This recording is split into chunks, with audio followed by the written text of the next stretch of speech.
Bourbattant, troisième partie, hommage à Francis Janson. Alors Dominique Emmanuel Blanchard, vous avez très bien connu Francis Janson. En fait, vous le connaissez depuis peu de temps, depuis 96, ça fait un peu, vous l'avez connu au fond pendant Les une 15 quinzaine dernières, d'années, oui, les les 15 15 dernières dernières années de années de sa sa vie. vie, oui. En fait, c'est grâce à vous qu'a été publié ce livre de dialogue avec Christiane Philippe, entre deux, et qui raconte l'itinéraire d'engagement. Et finalement, c'est l'itinéraire d'engagement dont on va parler tous les deux de Janson. D'abord, dites-moi un peu, à votre avis, vous qui l'avez beaucoup fréquenté dans les dernières années, quel homme c'était? Moi, je l'ai beaucoup connu, je l'ai beaucoup aimé, mais je trouve que c'était quelqu'un qui à la fois était d'un dialogue facile, et en même temps, on avait toujours l'impression qu'il y avait quelque chose de caché qui allait venir ou qui lui servait de fil rouge et qu'on ne connaissait pas très bien. Alors comme je connaissais l'existentialisme, je savais que c'était la pensée de Sartre qui était derrière, mais ce n'était pas que la pensée de Sartre, il y avait autre chose, je dirais presque un pragmatisme et une attention aux autres qu'il mélangeait avec l'existentialisme. C'est curieux pour un philosophe. Alors, vous m'avez demandé de lui, c'est l'approche que j'ai pu avoir. Pour moi, c'est aussi, il faut ajouter peut-être l'espièglerie. Parce qu'on pourrait penser, compte tenu de tout ce qu'il a fait, que c'était un monsieur extrêmement sérieux, un peu rabat-joie, mais pas du tout. C'était quelqu'un qui, effectivement, avait ce petit recul qui donnait l'impression d'être d'un rapport facile, ce qui n'était pas vrai du tout, ce qui compliquait peut-être un petit peu les choses et qui était, à mon sens, pour Francis, finalement, sa grille, son filtre. C'était sa manière d'interroger la question qu'on lui posait. Moi, si j'ai retenu quelque chose de Francis, c'est d'abord ne pas se satisfaire de la question qu'on vous pose. C'est-à-dire que quand je lui posais, moi, des questions, il me disait, Deb, mais qu'est-ce que tu veux dire exactement? Et ça, je crois que c'est quelque chose que l'on a retrouvé. J'écoutais tout à l'heure Jean-Pierre Minard sur Michel le Minard. terrain. Michel Minard, sur le terrain de la psychiatrie, il faisait effectivement cela et un peu l'inverse. Et lorsque Michel Minard parlait de Jean-Pierre Lausson, quand Francis l'a rejoint là-bas au Vinatier à Lyon, l'une des premières expériences de Francis, c'était d'abord de s'immerger là-dedans, de regarder. Et il disait que sa première expérience avait été avec un jeune garçon qui ne parlait pas, jamais, jamais, jamais, qui était là depuis des mois et qui ne disait rien. Et Francis est allé se promener dans le jardin avec ce jeune homme, et c'est Francis qui a parlé de lui, de sa vie, sans finalement se préoccuper de l'autre, de ce garçon, qui, semble-t-il, par la suite, s'est débloqué, s'est mis à parler, parce que on lui parlait. Quelqu'un qui ne parle pas, on attend tout le temps qu'il parle. Et peu à peu, les gens perdent l'habitude de leur parler. Et Francis, c'était cela, c'était quelqu'un qui repérait quelque chose et qui allait travailler là-dedans. Voilà, alors il y avait plein de questions, c'était quoi après? Non, Sartre, oui. comment vous l'avez rencontré et surtout et comment ça s'est passé? Parce que dans cette revue qui s'appelle Le bord de l'eau, du nom de votre maison d'édition, vous racontez, en fait, vous publiez trois conversations avec Francis Janson. Je crois savoir que c'est les trois premières conversations que vous avez Oui, eues avec lui. oui. Et c'est intéressant, c'est dans quelles conditions vous les avez eues. Et vous nous dites que vous vous êtes promené sur la plage avant de les avoir, avant d'arriver à Claouet, dans cette petite maison qui était la sienne, et vous vous demandiez ce qu'il en était. Et Francis vous a dit à ce moment-là, quand il vous a rencontré, d'abord vous avez pris un repas avec Christiane et Francis, On a bu un whisky oui, d'abord, hein. et puis après, dans son bureau, il vous a dit il y a une part de hasard et de nécessité dans nos engagements, et il vous a redit à ce moment-là, il y a une part de hasard et de nécessité dans notre rencontre. Oui, Et en fait, le hasard et la nécessité, ça conduisait une partie de sa réflexion pour comprendre quel était le fil rouge, finalement, de son activité. Parce que il acceptait le hasard, et en même temps, il voyait bien une nécessité aux choses. ben, il y a un mot, un maître mot chez Francis qui était la cohérence. C'était, il insistait beaucoup sur cette notion, le sens, une exigence de sens. Et cela, c'était vraiment récurrent chez lui, que j'ai retrouvé même dans des tout premier texte publié dans les temps modernes, et la cohérence. C'est pour ça qu'il venait toujours de loin, Francis. Hein. Il ne débarquait pas comme ça dans une conversation à bâton rompu. Il ne répondait pas aussi vite à une question, puisque je vous disais donc que si vous lui posiez une question, et je pense que Je lui en ai posé beaucoup. Voilà, et que la plupart du temps, il a dû vous renvoyer vos questions pour bien s'imprégner de ce... Pas tellement. Non, pas tellement. Par contre, il y a une chose qui est importante qu'il disait, et qui commençait toujours nos dialogues, c'est « je manque d'être ». Je manque d'être. Le manque d'être. Oui, le manque d'être. Qu'est-ce que ça veut dire « je manque d'être » ? C'était pas « je manque d'être », c'était le manque d'être. Je pense qu'il disait, et je l'ai interrogé là-dessus, c'est que les gens étaient, la plupart du temps, encombrés d'eux-mêmes. Hein, ce qu'on pourrait appeler l'ego, le regard que l'on porte sur soi, l'importance que l'on imagine qu'autrui porte sur soi. Voilà, c'est ça. Et je pense que lui, ça ne l'intéressait pas, puisque ce qui intéressait Francis, c'était l'avènement du sujet. Et donc, les gens encombrés d'eux-mêmes étaient tout sauf des sujets. Et c'est à partir du moment où l'on commence à être dans ce manque d'être que l'on peut devenir sujet. Et alors, il manifestait, au fond, son point de vue au nom d'une exigence. Est-ce qu'on peut dire que c'est une exigence morale ? Je ne pense pas, puisqu'il a renoncé dans les années 90, comme Sartre avant, hein, le fameux livre sur la morale, et Francis en était arrivé à l'idée, il me l'a dit, hein, répété, mais non, qu'on ne peut plus écrire sur la morale. Ça n'a, pour le coup, je crois, plus de sens, n'avait plus de sens. Or, c'est un livre qu'il annonçait depuis 91, qui devait paraître, et il y avait complètement renoncé. Alors, comment ça s'est passé avec Francis ? Pourquoi je suis venu à Francis ? Au fond, je n'en connaissais pas grand-chose lorsque je suis allé le voir pour la première fois. Vous connaissiez son histoire en Algérie ? À peine, j'avoue. J'étais surtout... Quand je dis en Algérie, c'est parce que je parle, bien sûr, de son séjour en Algérie, oui. Après 1945, bien avant le déclenchement de la guerre, et avant, bien sûr, qu'il ne devienne l'animateur de ce réseau des porteurs de valises. Mais non, mais moi, je m'en foutais de Francis Janson. Hein, quand je suis allé le voir la première fois, c'est pas lui que j'allais voir. Moi, quand je l'ai vu pour la première fois, je croyais que j'allais voir Jeanne d'Arc. Oui. Non, pour moi, c'était Jeanne d'Arc. Non, je sais. Moi, j'allais voir Sartre. C'était Sartre. Et ce premier étonnement, effectivement, il y avait un peu ce débit, cette manière de parler qui était pas. Il y avait un petit quelque chose de métallique dans la voix. J'aime beaucoup la voix de Francis. J'ai passé beaucoup de temps à l'écouter avec lui en face de moi, puisqu'il y avait des rituels, et ensuite, puisque je l'ai beaucoup enregistré. Et donc, j'ai une perception de Francis, oui, par la voix, qui était quelque chose d'important pour lui, qui était par ailleurs, est-ce qu'on l'a dit, était un grand séducteur. Un homme à femme. Allez, il faut le dire. Non, un homme qui aimait les femmes. Écoutez, d'abord, il a publié ce livre qui s'appelait « Lettres aux femmes ». Voilà, dont il n'était pas content, du reste. Oui. Enfin, qui dit au moins son amour pour les femmes. Oui, mais il n'était pas content de ce livre.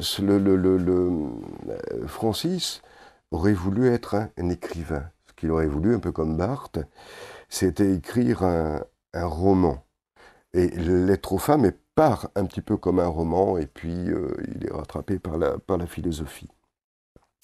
Oui, il aimait les femmes. Mais c'est curieux pour un philosophe, quand même, d'avoir eu cette vie. Parce qu'on imagine un philosophe... je dirais, dans son bureau, écrivant des articles, des livres. Francis a écrit un très grand nombre de livres. Bon, voilà, là, il est philosophe. Et puis, on a vu tout au cours de cette émission que Francis, c'est la guerre d'Algérie et le réseau des porteurs de valises, que Francis, c'est les temps modernes et Sartre. Alors là, à la rigueur, c'est l'intellectuel et le philosophe. Que Francis, c'est aussi la psychiatrie. Que Francis, c'est aussi la maison de la culture de Chalon-sur-Saône. Que Francis, c'est aussi Claouet et sa femme à la fin de sa vie, mais les femmes qu'il a rencontrées. On a l'impression qu'il a tellement vécu chacune de ses expériences existentielles que ça fait quelque chose qui n'est pas l'œuvre d'un philosophe, mais qui est l'œuvre d'un homme un peu complet. Ah oui, mais je dirais que la philosophie n'est jamais loin qu'il soit passé du champ, bah, évidemment, au début avec Sartre, puis l'Algérie, plus Chalon, puis la psychiatrie, et pour finir, Sarajevo, où il s'est Oui, parce engagé. qu'on n'a pas dit qu'il a animé un comité Sarajevo Voilà. de soutien aux Mais je, Bosniaques. mais je pense que de bout en bout, il a trimballé sa philosophie. C'était toujours sa grille de lecture. C'était avant tout un philosophe et qui s'interrogeait sur sa pratique, la contestation de la notion de leadership, par exemple. Euh, Tout à l'heure, Colette parlait de la période de Chalon, puisqu'il y avait cette notion de non-public hein, qu'il essayait de mettre en place. C'est-à-dire que il ne voulait pas, justement, que ce soit les artistes, le monde parisien qui débarquent à Chalon. Voilà, bonnes gens, nous vous apportons la culture. Allez vous asseoir et applaudissez-nous. C'était de faire en sorte que les gens s'emparent de cet outil et qu'ensuite, ben, ils montent presque leur spectacle à eux. On peut se poser la question de savoir si finalement il n'a pas mis en pratique l'existentialisme. Je veux dire par là qu'il était vraiment existentialiste et pour lui, tout le monde devait exister. Et l'existence de chacun comptait. Et en fait, c'est l'existence de chacun qu'il voulait voir affirmée en donnant la possibilité, comme l'a dit tout à l'heure Colette Andriot, à chacun de parler. Ben oui, c'est la notion même de sujet.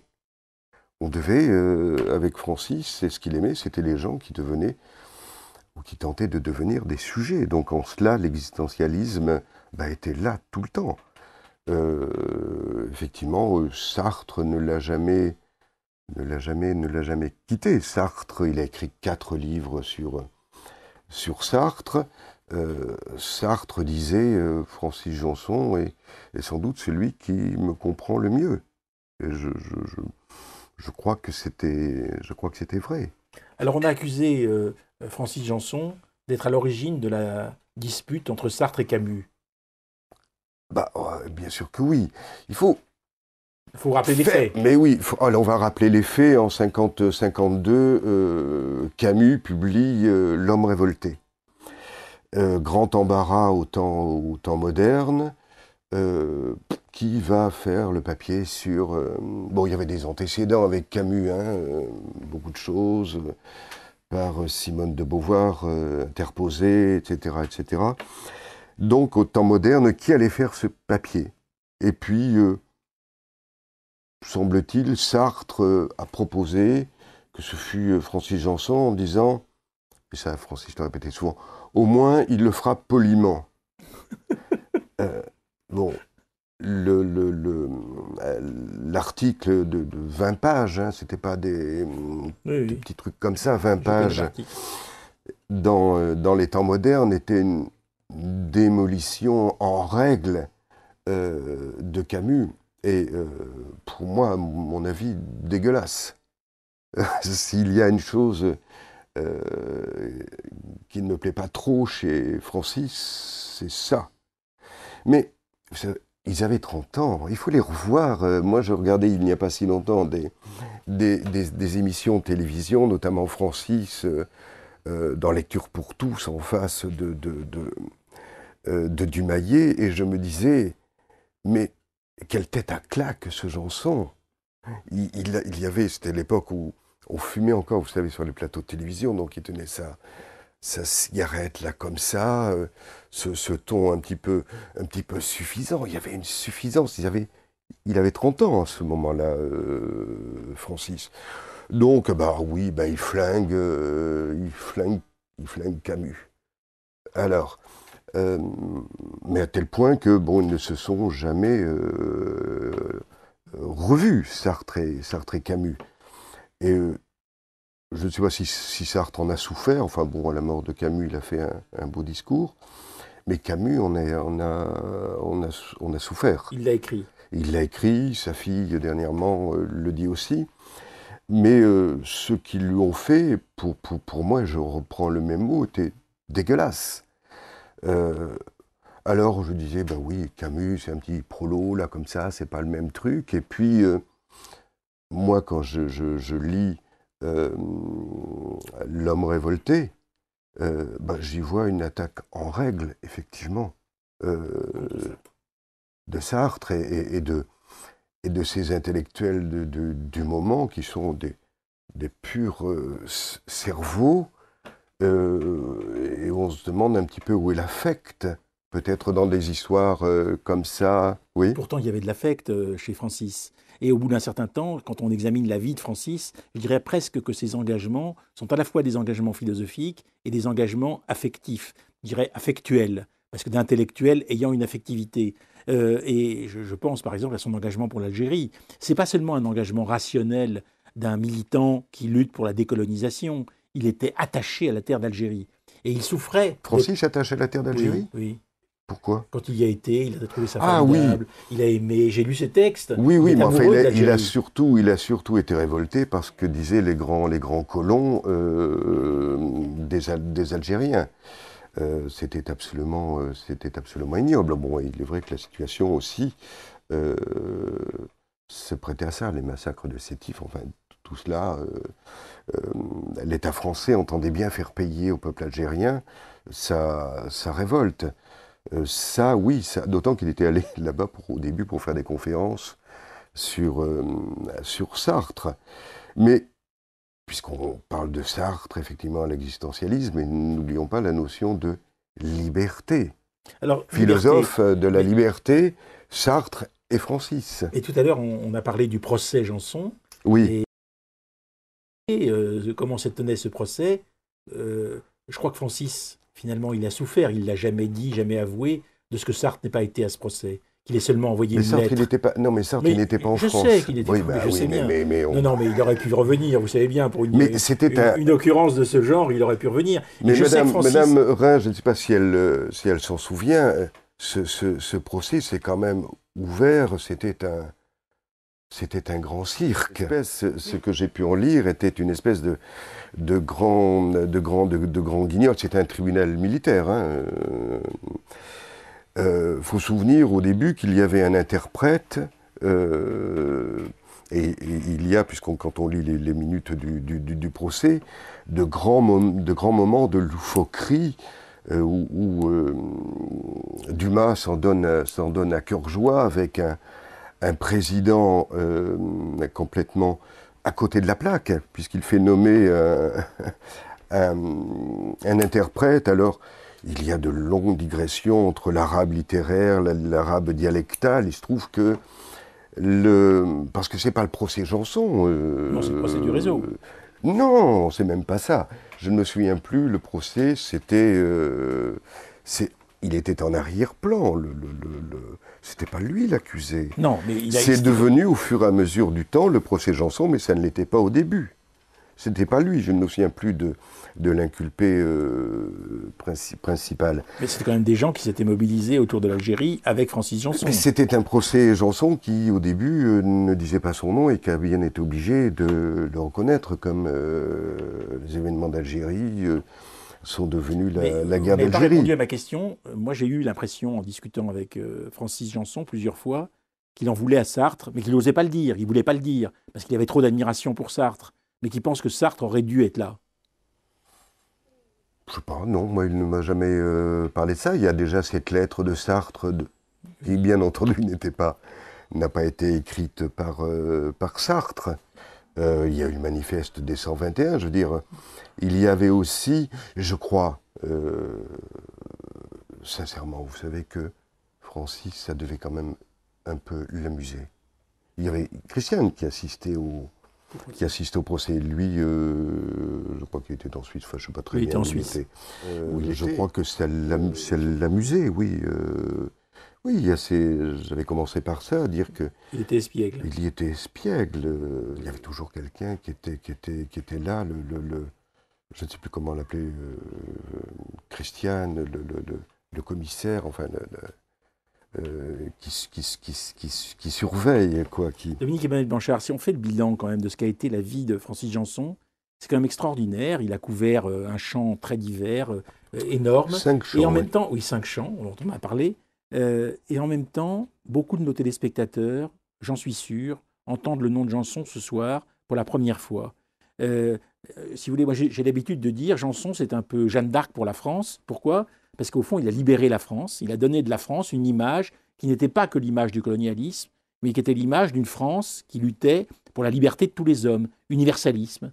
Et il y a des gens qui ne savent pas qui est Francis Janson. Non mais c'est terrible. Je trouve que 50 ans plus tard, après cette expérience, il ne soit pas encore entré dans les livres d'histoire. Comment vous expliquez ça?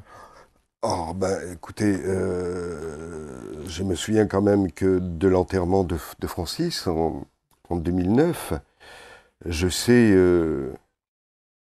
qui était là, qui représentait quoi. Notre ami Alminard était là et le champ psychiatrique était largement représenté. L'Algérie aussi, puisque l'ambassadeur a apporté une lettre manuscrite de Bouteflika. Alors Bouteflika l'avait reçu en Algérie, j'ai dit tout à l'heure, Oui, il a c'est reçu. quand même assez important, et au fond avait rendu justice d'une certaine façon à Francis Janson. Mais il Oui, n'aimait mais pas ça, lui, ce genre d'honneur. non, il n'aimait pas ça. Mais pour continuer sur ce que je disais, Vous parliez de ceux qui étaient là aux voilà. obsèques. Et j'ai quand même noté l'absence de nos grands intellectuels français. J'ai noté l'absence de monde politique. Il y avait quelqu'un qui était là quand même, qui était Roland Dumas. Alors je sais que beaucoup de gens ne l'aiment pas, mais il était là. Et il m'a parlé de Francis, du reste, et justement de l'espièglerie de Francis, parce que c'est quelqu'un qui a beaucoup été insulté, Francis. Hein. Notre ami Olivier Todd lui voue une haine tenace. D'autres gens, Claude Mauriac, pas François Mauriac, il s'entendait très très bien avec François Mauriac. C'est ça que j'étais un peu en colère, je ne sais pas si du livre d'Anne Wiazemski. Parce qu'il faudrait ajouter à ça La petite fille de François Mauriac. la petite fille de François Mauriac que Francis Janson a tourné dans un film, Oui. et pas n'importe lequel, Un film de Godard. de 1967, dans lequel il joue son propre rôle de Godard, de Janson, en face d'Anne Wiazemski. Et dans cet extrait, ça dure 20 minutes, hein, je crois, ils sont dans un train, et puisqu'on est en 67, donc en pleine pré-révolution, même si la France paraissait endormie à ce moment-là, mais Godard avait donc rencontré Francis Janson par l'entremise d'Anne Wiazemski, qui, alors qu'elle tournait au hasard Balthazar avec Bresson, avait raté son bac, le grand-père Mauriac était assez en colère, et Christiane Janson avait proposé à Anne Wiazemski de prendre des cours de philosophie auprès Et Godard filme ses cours dans un train. Non. C'est comme un cours, c'est Ah comme oui, un cours de après, philo. Ah non, puisque si vous vous souvenez de cette séquence, Très, très bien. Anne Wiazemski, Véronique, veut se lancer dans une action révolutionnaire, et Francis lui démonte complètement son truc, lui dit « Combien êtes-vous » Elle dit « Quelques-uns ». C'est voué à l'échec, dit Francis. Et Anne Wiazemski lui répond « Mais Francis, toi, l'Algérie ». Mais il dit « Ça n'avait rien à voir. Derrière ce que nous faisions, il y avait tout un peuple, il y avait l'aspiration d'un peuple à la liberté. Ça n'a rien à voir. » Voilà, après, parce que le temps passe, faut aller vite. Non, mais il faut seulement conclure. Conclure sur le rôle que Janson peut jouer encore pour les nouvelles générations. Comme on le lit très peu, c'est vrai que le livre qui a été fait aux éditions du Bord de l'eau, le livre qu'il a fait avec Christiane, Voilà. est une très bonne introduction à la vie de Janson, parce qu'on a absolument toute l'œuvre de Janson, d'une certaine façon, commentée. Il y a 25 ans de conversation. Et d'échanges entre deux. Entre deux. Et donc c'est une très bonne manière de rencontrer Francis Janson. Aujourd'hui, je pense que Francis Janson devrait rester dans l'histoire. La question qui se pose, c'est comment est-ce que nous allons savoir, contraindre les historiens, mais aussi l'enseignement de l'histoire, à prendre en compte le phénomène Janson comme un phénomène extraordinaire dans l'histoire de France. Je vous ai dit tout à l'heure, à l'enterrement de Francis, il n'y avait pas beaucoup de politique, il n'y avait pas beaucoup de représentants du... ça n'a pas fait grand bruit. Jean Daniel, dans le Nouvel Obs, s'est fondu d'un papier lamentable dans l'ensemble. C'était assez lamentable. Et Bernard-Henri Lévy, curieusement, qui avait une grande admiration pour Janson. Oui, bah, sans doute qu'il devait avoir autre chose à faire à ce moment-là. Bien, alors voilà, on va terminer. Je voudrais montrer les derniers livres pour connaître la pensée de Francis Janson. Donc ce livre qui s'appelle Entre deux, un itinéraire d'engagement, et qui est publié aux éditions du Bord de l'eau. Notre guerre concernant l'Algérie, c'est certainement le meilleur livre écrit pendant la guerre par Francis Janson. La psychiatrie au tournant sur l'expérience psychiatrique de Francis Janson. Lettres aux femmes, parce que c'est un très bon livre de Francis Janson au Seuil. Le plus littéraire, oui. Et puis alors, vous avez publié aux éditions du Bord de l'eau 4 livres, Escale, qui sont, au fond, les dernières réflexions philosophiques de Francis Janson. Non, pas du tout. C'est tout le contraire. Ce sont justement des articles qui ont été publiés dans des revues confidentielles, des conférences qu'il a pu... mais qui sont philosophiques. Ah oui, non, mais vous disiez dernière au sens... Non, pas du tout. Nouveauté. Les articles philosophiques de Francis Janson. Ah oui, il y a des textes absolument extraordinaires. Alors, il y a Violence et liberté, 7 entre les hommes seulement, La mort de l'athée. Il y a le numéro 2 qui est Citoyenneté du local au mondial. Il y a le numéro 3 qui s'appelle Culture et non public et qui couvre au fond l'histoire de Chalon-sur-Saône. Parce qu'ils sont thématiques. Il est revenu avec le numéro 4, Escale numéro 4, sur quel sujet, pour quelle fois. Au fond, c'est la recherche du sujet à travers la psychiatrie, à travers l'ensemble de son existence. Oui, c'est absolument thématique. L'action culturelle, Colette en a parlé tout à l'heure, était quelque chose qui lui tenait très à cœur. Malraux l'a bien aidé. On aurait pu parler des rapports de Francis et de Malraux, qui voulait donner la maison de la culture effectivement à Francis, enfin qu'il y reste. Et Francis avait dit, quand elle ouvrira, cette maison de la culture, moi je partirai. Et Malraux lui avait dit, mais non, restez, si vous voulez, pour l'inauguration, vous faites venir des troupes algériennes, des chanteurs, voilà. Ça, c'est très important. Le 4e opus d'Escale, il ne l'a pas vu. C'est lui qui l'ait composé. Avec des interventions de sa part. Des interventions de sa part, de textes, et tout à... Alors, une chose quand même qu'il faudrait ajouter, je ne sais pas si je vais déborder quand même, mais c'est que il ne reste plus grand-chose. Monsieur Kaminski, les papiers, fait de faux papiers, tout ça a disparu. Il faut dire que la maison de Francis a brûlé. Janson a brûlé le 3 novembre 2009. J'ai appris ça en revenant d'Algérie, où le salon d'Alger du livre rendait hommage à Francis Janson, où il y avait Ali Haroun. Enfin, l'Algérie a conscience du rôle qu'a tenu Francis Janson. Et voilà, et la maison a brûlé, donc... Il y a peu de papier qui reste. Peu de papier. Voilà. Mais j'ai filmé, j'ai fait des photos de beaucoup de choses. Et les papiers de M. Kaminski sont sur pellicule. Merci. Merci Dominique Emmanuel Blanchard. Ainsi se termine donc cette émission consacrée à Francis Janson.